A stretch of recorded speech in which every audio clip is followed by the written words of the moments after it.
Ready? Well, good morning again.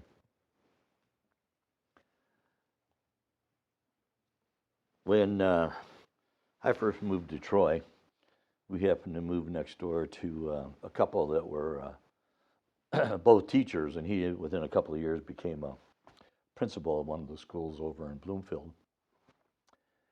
And anyhow, he and I both enjoyed drinking beer. Uh, and so there were many a summer evening when we would sit on our patios, either his or mine, and drink beer and commiserate. But mostly we like to talk about God stuff. Um, he had been raised a Church of the Brethren, otherwise known as German Baptist. They're one of the peace churches, along with Mennonites and Quakers, up in a small little town up northwest Michigan. And he was baptized in the river, and he had to be baptized going forward rather than straight up and down or backwards, because otherwise it was an invalid baptism, just the nature of the dictates of their particular church. And I was Presbyterian at the time. His wife was Roman Catholic. They were raising their kids Catholic. So we would sit out back and drink, and we'd talk theology. And this quote that I'm going to give you sounds like something that he and I would conjure up some night, being kind of inebriated. We'd come up with something like this. But this was actually quoted and became the basis of an extremely important school of Buddhism in China in the 6th century. Other than the devil, there is no Buddha. Other than the Buddha, there is no devil. Sounds like something heretical, doesn't it? I mean, it's somebody is drunk, they've had too much sake or soju or something. There's something wrong there. And I'll explain it a little bit more in depth later on. I watched a movie the other day called Winter Meeting. I love watching old movies. This was a 1948 movie on Turner Classic Movies. And it had Betty Davis and Jim Davis. Jim Davis, this was his first movie. The Jim Davis who would become Jock Ewing in the Dallas series later on. This was his first starring role. And he was a Navy veteran, just got out of World War II. And unfortunately, almost all of his shipmates have been killed. And he can't understand why it is that he survived. There's no reason for it. And he just can't believe that a loving God, he had been a practicing Catholic. In fact, he had wanted to be a priest as a younger child. He just can't believe that a loving God would allow the horrors of war as he experienced them. And he had a lot of trouble with this. And this trouble leads him to try and get rid of his anxiety and his anger and whatnot. And so he goes to booze and women, or booze and broads, as one of his buddies says. You're getting way too much into booze and broads. And but he's looking for relief. He's looking for understanding. And he meets Betty Davis, and the two of them are both intelligent, intellectually inclined, and they start a relationship that is physical, but is probably even more spiritual and intellectual. And they lead one another down a path of eventual redemption and salvation. And he eventually does go to become a Catholic priest. Well, the movie talks about, the differences between the good old, the spirit and the flesh. How we want to do this God stuff and whatnot, but the flesh just keeps holding us back. All of our desires, all of our wants. How do we reconcile this? There seems to be a dualism that we live in the midst all the time. God stuff is over here, and the profane, everyday stuff is over here, and never the twain shall meet. It's like there's this great gulf between God and humankind. And creates a lot of anxiety in our lives, and we do various things to try and lessen that anxiety. One of the things that Gary and I, my next door neighbor, his name happened to be Gary too. We were both interested in Eastern religions. We didn't know a whole lot about them, but we're both interested in the approach that Eastern religions took. That rather than God out there and humankind over here, God grows out of humankind. It's a whole different approach. Everything is from within rather than from without. And as I went on my path and eventually started doing retreats and whatnot, he became more and more interested. Unfortunately, he also became more and more involved in alcohol and eventually died from his drink. Within the context of Buddhism, there's even a dualism, even though we talk about the divine and the physical being one and the same. The great monk and Indian philosopher Nagarjuna lived in the 2nd and 3rd century in India.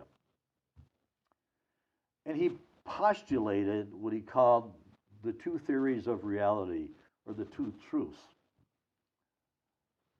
The ultimate truth is that everything is empty of existence. There is no self. Everything is fully independent or interdependent on everything else, fully dependent on everything else. And then he developed the second truth, which he didn't know if it was real or unreal, but it's our conventional, everyday truth. You know? For me to say that, ow, that's not real, is crazy. That hurts. You know, somebody pinches you. I feel the pain. It is real. I'm not going to tell you, oh, well, that's not real. I don't feel it because it's dependent on all these other things. It hurts. It's one of the things that the Dalai Lama always used to say, too. You know, people get lost in emptiness, but if somebody hits you in the face, that hurts. You know, there is a conventional truth, and we've got to recognize that. So we have this conventional truth that we live by day by day by day, where I am independent of you, and you're independent of Kelly, and we're all independent of one another. At least so we think. That's how we operate. Well, this monk Ji that I quoted you about, the devil and Buddha,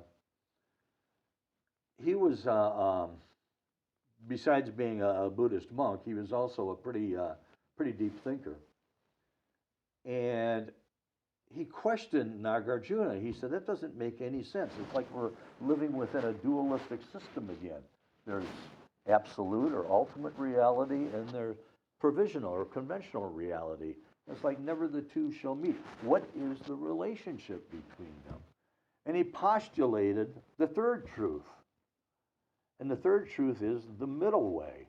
The middle way is the ultimate and the provisional are one and the same. Ultimate reality is manifest through conventional everyday reality. Everyday reality, provisional reality, manifests absolute reality. They are fully interdependent. They are one and the same. There is no difference.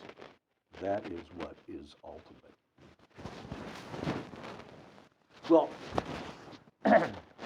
how does this play into how Buddhism developed then?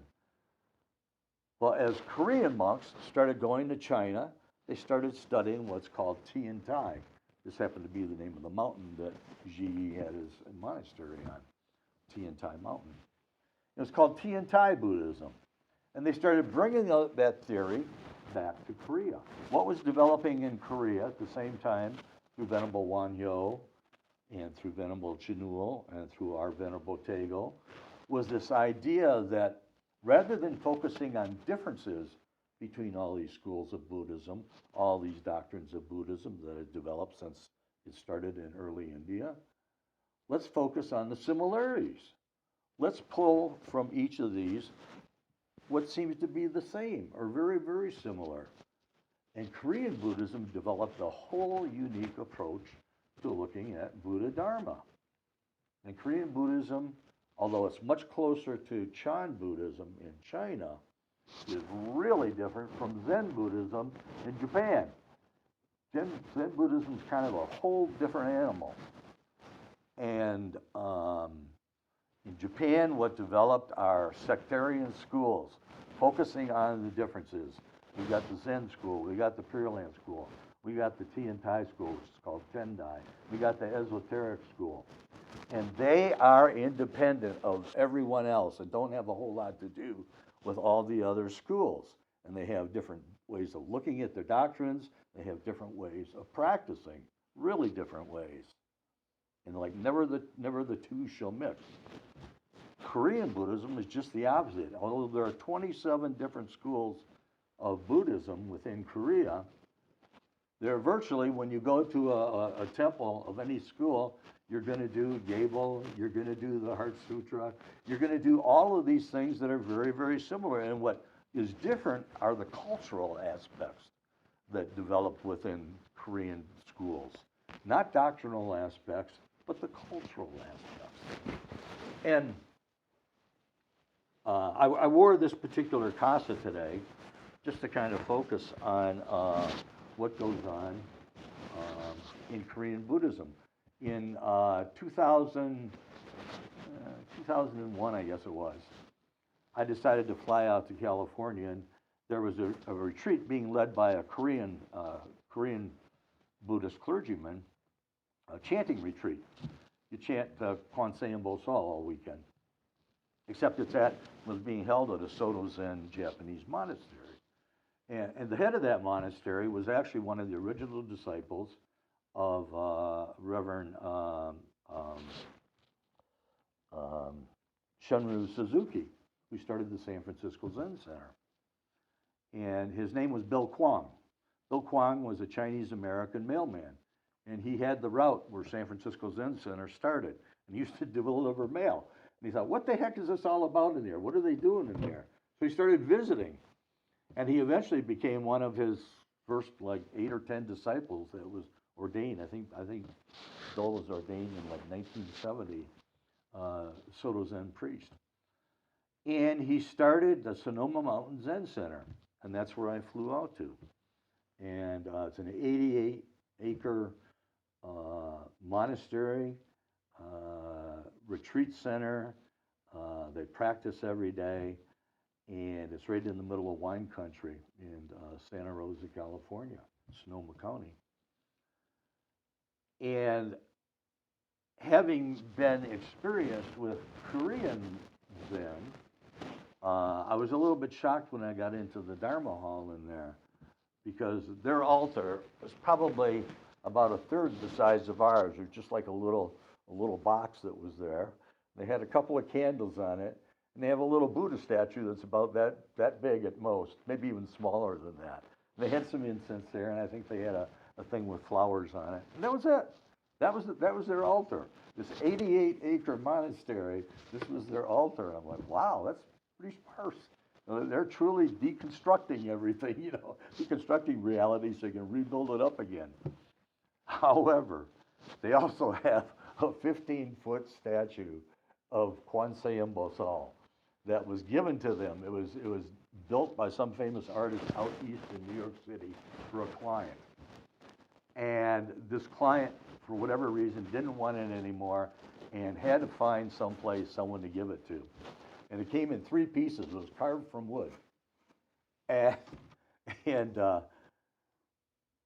So Sonoma Mountain threw a lot of gifts and donations because just shipping it from coast to coast, I forget, they told us how much it cost. It was a fortune just to ship it there. And there were only a couple places in the country that had the room. Sonoma Mountain Zen Center, their ceiling in their Dharma hall is way, way, way high. They had room to get a 15-foot statue in there. So this thing was shipped out there and then re-put together again there. And so they got this little main altar in one hand, and at the other end, here's this huge Bodhisattva statue there.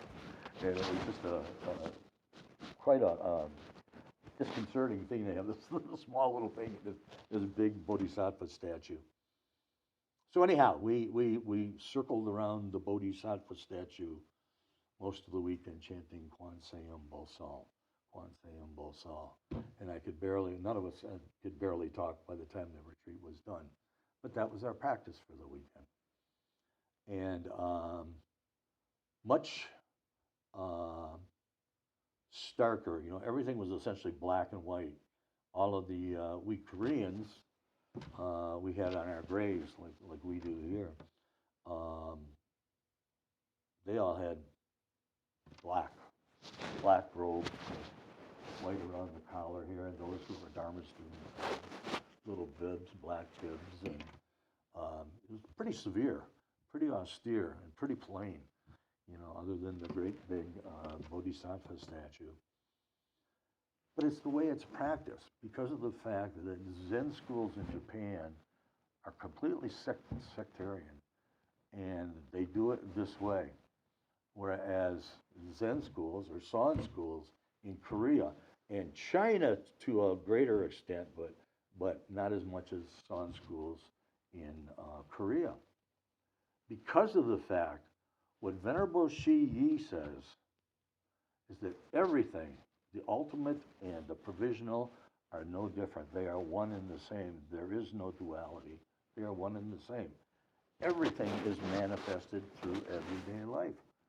So we have big gold statues and lots of color, and we have penguins over there that have all kinds of color and various characters and whatnot, because all of your senses are a manifestation of your Buddha nature. And all of your senses can be used to help realize that Buddha nature, unlike Zen in Japan.